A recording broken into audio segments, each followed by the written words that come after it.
All right, everybody, we are back, and we had a request from quite a few of you guys that, how do you guys get started? Like, when did you guys start smoking weed? How did it become legal for you guys to have a legal product to sell, etc., etc.? So, let me just say, Johnny, cheers, brother. to a lifetime of growing already, right, bro? You betcha, boy. Ups and downs. Whoa, lots of We got a few stories to tell you guys. How do you think we should start this? Well, let's take it back a ways. Hey guys, how's it going? It's Johnny here. Yeah, so anyways, in my particular days going back, geez, I guess, you know, back when I was up in my teens, I have to say, boy, we used to scrounge around. Hey, I grew up in the 70s, you know, so later 70s, so weed was around quite a bit back then. But it was garbage. It was garbage, but you know what? It was just as much fun, it seemed, back then, eh? It was. I shouldn't say it was garbage. Like, when I first started smoking, the first bag I ever bought was, they called it commercial at the time.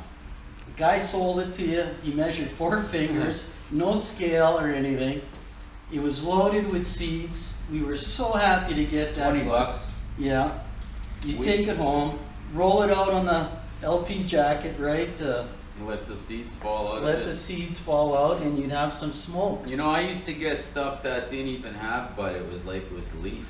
Yes. They called it mudweed, and it was most of the time we were scoring hash from imported hash from Afghanistan and whatever oil we could find, eh? Remember the hashes? There was always 3 types. No. There was the nice black. Yeah. There was the blonde. Which was the best. Yeah. If you could get that one with the gold stamp on it. You know what? And I used to get the gold stamp. It was right from Kabul, Afghanistan. Like, open that up, it was nice. It used to come in 2-pound bricks, Yeah. about that thick. Just open it up. And, what about the red lead we used to get? I used to get that red lead. I often wonder how they made that red lead. You could smoke that stuff. It was like you could just powder it up, roll it lightly with a paper, and literally smoke it like that. It wasn't like, it was almost powdery kind of as you broke it up. You heat it with a lighter a bit, and I remember the bricks I used to get, they all had a different number marked on them with a felt marker, and they were in these sacks, like what would you call that material? Like almost like a cellophane type of. Well, no, these ones were different. Remember, they were like a cloth. Oh yeah, like the ones I had. Yeah, like a gunny sack, like a Sort potato of, sack yeah. type of thing. But anyways, yeah, all that kind of hash we used to get that was imported, eh? Yeah. And then after all that hash, then finally some good bud started coming in, right? Yeah, they used to call it Sensimilia at the time. Remember that? Yeah, and remember the connection you had with that piney stuff Yeah. at first? That came from California. This was like, we were all smoking, mostly imported. There was a few guys that had, no, not even really back then. No one had. It was whatever was grown from, you know, different countries and that. Exactly, yeah. And then somebody got a connection with this stuff, but all of a sudden it was like these light colored buds that were like piney to smell, eh?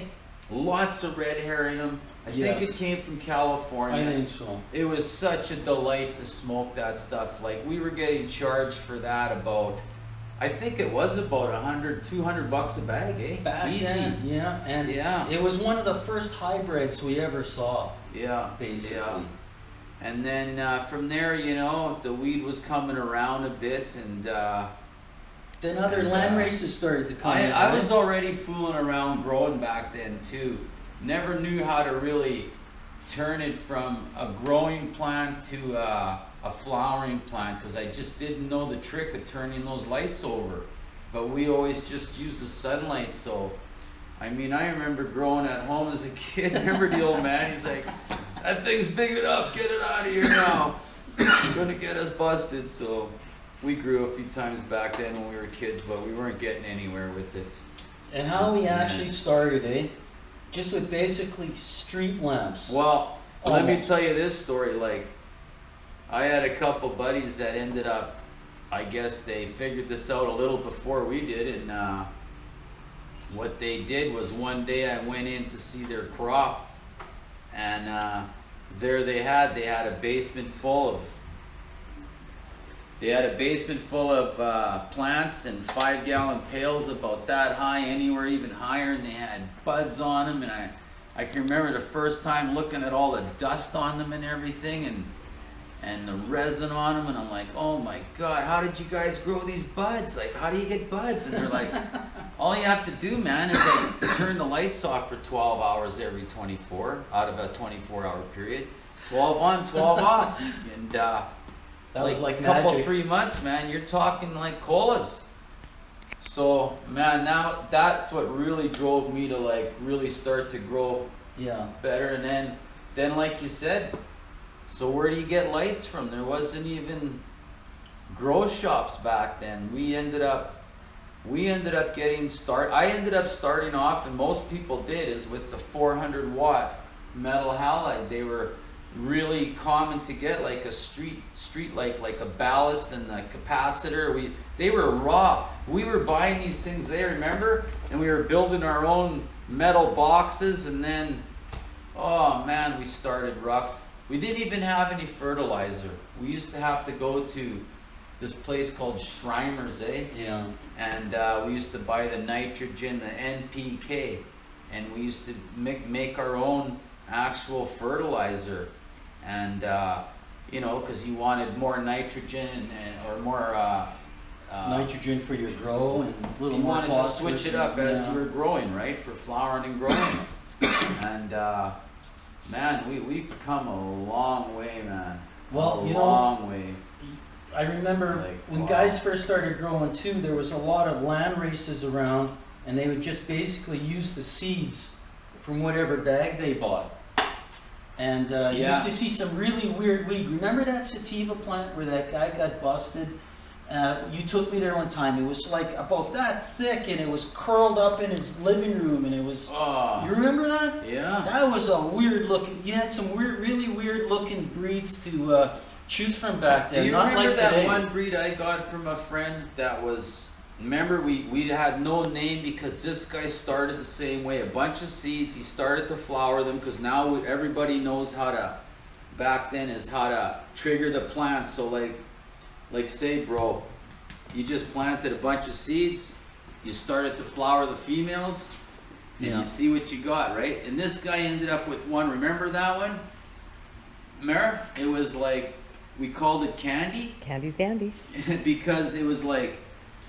The thing wouldn't grow up. It was growing like along the ground. Remember that? It was like and it had hairs coming out of it right from the start of that plant. Yeah. And we grew it for years. We got a couple clones off them, so we were able to grow it and clone it.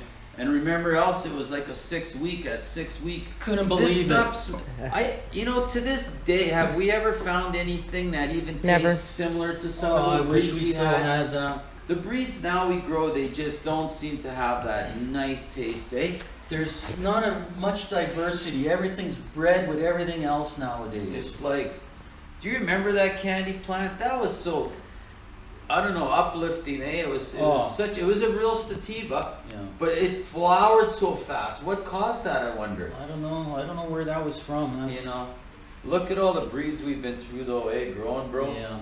But then our first true breed, I was lucky enough to get. I met this guy, and he told me he was growing. I told him I was growing. He said, "Hey man, I got a few plants for you. You should try." And he had the original skunk #1. Remember that? Yeah. Skinny little stems, hardly any sativa leaves, but a strong, beautiful bud on there. And that was used to cross how many breeds in the 70s? I bet you everything almost has a little bit of skunk #1 in it. Well, I know that definitely, like, you know, I can remember stories like when me and my wife, we first got married and we moved into our first house. We've been growing ever since we've been 20s, and illegally for quite some time till we acquired a license. And But we grew and grew. I remember this first house we moved into. Remember, the rec room there, I built a room. It was hidden. Remember, you had to go through the closet to get in there. Like, it was. We already had to grow up on Regent. Pardon? Oh, yeah, I know. When we were really young, yeah. It was really scary back then, you guys, because you know what? It was totally illegal. You were looking at going to jail. Yeah. I mean, there was no carbon filters or anything out there. We were brand new at it. So when your plant was like into about 6 weeks of flowering and you pull up to your driveway and now you're smelling like there's 27 skunks that got hit by a car and somebody threw them in your yard as you're pulling up, you were getting a little bit of anxiety, let me tell you. Yeah. No, the days back then growing, even though it was illegal, were almost, I don't know, they were more exciting. Maybe it's we've been at it so long, it's not so... Lifetime now. It's not so, I don't know. And then once we started gaining some knowledge, then it spread out, you guys, because people wanted us to help them grow or set them up. You know, I can even remember the first hydroponic system that I ever got into. It was with those 4-inch round pipes, and we drilled holes on the top, and we had all this thing running into like an east trough at the end, and then it dumped into a reservoir, and it pumped it back to these 4 lines that went into these tubes, and we made our own cups to go into these pipes, eh? Yeah. And oh man, things were so different and so hard to come by. Now you go to the store and they just supply everything. Like these flood tables we grow on now, they're nice and easy. I mean, pretty maintenance free, eh? And how many years ago did we start those flood tables? Oh well, we've been growing hydroponics since in our 20s, so 30 years ago. Yeah. Easy. Like, yeah, that's the way to go, you know. But getting to these breeds, like, I don't know, I guess they claim some of these breeds are more potent and stuff, but the stuff we used to grow back then, I don't know what it was, but it sure had a great flavor, eh? Yeah. A lot of them. And so did some of the imported stuff. Yeah. Like, remember you used to get that Thai stick wrapped around a little Oh, that stick? was... Yeah, some of the imported stuff was What awesome. about that Maui Wowie you tried when you were a kid? That almost flattened you right out. You should tell that story quick. I was about, I don't know, 17, and I was in about that age, 16, 17, yeah. And my now wife, girlfriend back then, they had a big family get together, and her uncles were smokers, which was kind of cool. These hippie kind of guys. And her one uncle, we used to get together with them now and then, and we used to smoke with them, and we went into the house party, and he's like, hey, come here, Johnny. He's like, he gave me a little reefer. He's like, hey, try some of this. I actually got this back from Hawaii. He said, I had a little souvenir pillow made back when I was in Hawaii, and I sent it to my house. He says, and when I got home, there it was. So he says, I ended up with some of these buds from that trip, and here's a little reefer of it. So I was already a pretty seasoned smoker, and can I have a hoot of that? Oh. And so we went for a little walk, and we were supposed to go back because it was a pretty important do at her house, and I'm telling my girlfriend, which is now my wife, and hey, I'll smoke this and we'll go back quick. We'll just go for a walk around the block or something. I ended up smoking it in some parking lot, and was like, no way I could go back to that house party. I was so fried from that little reefer he gave me. And he claimed to say it was some Maui Wowie buds from Hawaii. That was a pretty cool thing. Whoa, girl. Yeah, it is weird. Like a lot of the weed now seems like right up in their percentage. Let me let her in the house. But a lot of that smoke back then was pretty powerful. We thought, anyways. Yeah, just playing with me. Yeah, so you know, getting to the present day now, we never thought we'd see this day that it would ever be legal, but. Yeah, it's legal now. We love it. Even with it being legal, though, there's that stigma of of Stigma? like stigma. Like we still here in Manitoba, we're really not allowed to go and smoke anywhere we want in public still. It's restricted here with our. We're not allowed to Provincial grow any laws. outdoor plants. Nobody here is allowed in this province to grow any outdoor plants. Oh, speaking of outdoor plants, Everybody let me else's grab a couple province is pictures. allowed four plants now, and so we're restricted here. It's kind of like bullshit. There's no way, like the province should all be the same, you know. This day and age, anybody should be allowed to grow some weed now. I mean, really. Come on. Up. What do you got there? Some oldies? I eh? got some old Polaroids, you guys. Polaroid pictures. You won't believe this. We'll try to get a close-up of this. You see that old dilapidated barn? Well, this is a farm that was about 3 miles away from the American border. And I had a friend by the name of, actually there's my old dog right there. So that shows the size of these plants. They were humongous. They were in 5-gallon pots. But it was the first year that Big Bud actually came out from BC, and we got our hands on it. And they produced massive buds, and we got about ½ a pound per plant on these. It was Big Bud and Willie's Wonder. Yeah, I remember using a shovel to put the dried bud in the garbage You bags. guys, we had so many pounds of weed. Your We video would just cutting be it. shoveling it with snow shovels off a 4x8 piece of plywood into garbage bags. It was a great summer. It was one of the best summers I ever had. We had to actually make a dark room into this in this old dilapidated barn. And we would put them in and out of there every night. I had a friend by the name of Ronnie S. And he said, yeah, I got this buddy that has a farm. Do you think we could do something out there? I said, okay, well, you know what? We've never done it out like that with indoor plants. Let's give it a try. And it was a great success. So what happened was we had so much weed at the end of the summer. And it was such a secret that I hauled out my mom, my sister, John, his wife, anybody that was really close, and we had a big cutting party. It was really great. But so that went so well that the year after, I actually made a little bit of cash that year. So I thought, you know what, I'm gonna do this on my own with my bro. And the next year we bought another piece of property, and we were gonna do it again, but things didn't exactly go as planned, did they? Well, you know what? Yeah, it's all behind us now. Pain in the ass.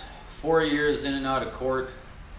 Yeah, About 12 grand in lawyer fees. we got busted for that one. And It was- but our goddamn plants were ready. They were ready for harvest, and fuck, somehow brand new blueberries. bullshit kids went and found it, and they ratted us out.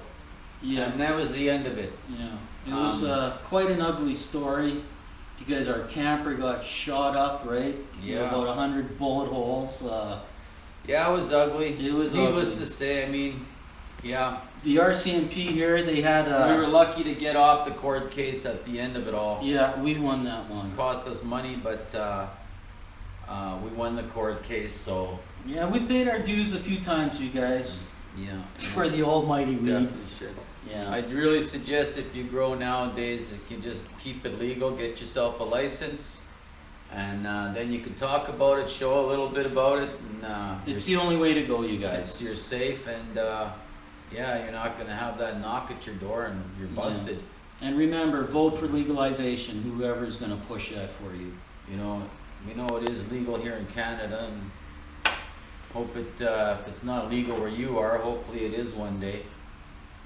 But, And I guess maybe we should mention how you actually became the inventor of the green machine. well, we have it on our blog, but we can go over it a little bit.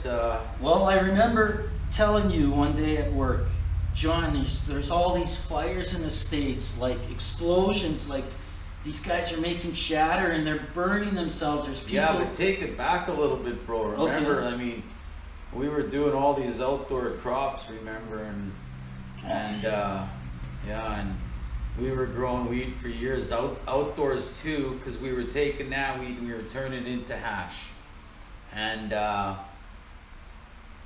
Yeah, well, the hash kick was going good for quite a while. We did a lot of bubble hash with it, and we did a lot of dry sift hash and mixed it with oil, and we produced that nice old technique hash there. And we really never pressed any of our hash just dry sift ever. We always used the binder like weed oil or honey oil or something. And but those days became kind of, I don't know, excuse me, few and far between. Like, people were starting to grow really good indoor weed now, so our weed wasn't up to par outdoors. And Yeah, being so far up north. yeah, you know, the outdoor weed never seems to be as good as the indoor weed. Never, but cleaner weed for sure. Cleaner weed, and all depends where you grow it. You know, organically even at times, because you can plant where you never fertilize. It's just the ground's just got so much goodness in it, right? Yeah. But getting back to this, so all of a sudden, yeah, the shatter craze started to happen. Me and my brother didn't know what shatter was, and till. Well, I started dabbling with making it about a year before that. No, I know, but we heard about it, right? We never. Well, all of a sudden, what the hell is that stuff? Let's give it a try. Yeah. So yeah, so we got into making that stuff with our outdoor product because we were growing organic weed, and we needed a way to make the shatter. So we started to hold the glass tube and the butane can for the first year. Yeah. And we were talking blasting, let's say, 100 cans, 150 cans of butane. Like, you can't really hold that can. Your freaking shoulder is sore after one can with that little bit of pressure you got hold. Needless to say, you're basically holding like a bomb in your hand, right? Like, you never know when it's gonna go. And it's a glass tube, so it is gonna burst.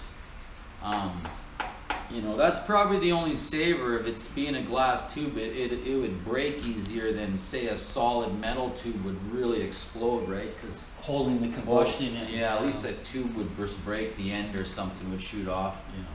But so yeah, I said to my brother, I says, you know, bro, I says, I gotta frickin' make something to hold this stupid can and glass tube. Like, we can't keep doing this with my shoulder. This is bullshit. So I ended up, you know, one day I was holding this damn angle in my hand, and I laid the tube in there, and then I laid a butane can in there, and I'm like, hey, I'm onto something here. I need something now to push this down with. And then I just took it from there and ended up creating that machine that I sell now, which is the green machine, and which holds the tube and the butane can. And you know, we used the one I made, the first protocol. Steve's probably got in his garage somewhere. A prototype, I do. Yeah, it had heavy metal legs on it, and it was all welded and steel and that. And so when we used that for about a year without fail, it just works so great. It still works. And then one day I was just like, okay, we gotta get out of the smoke. Come on, out of the way.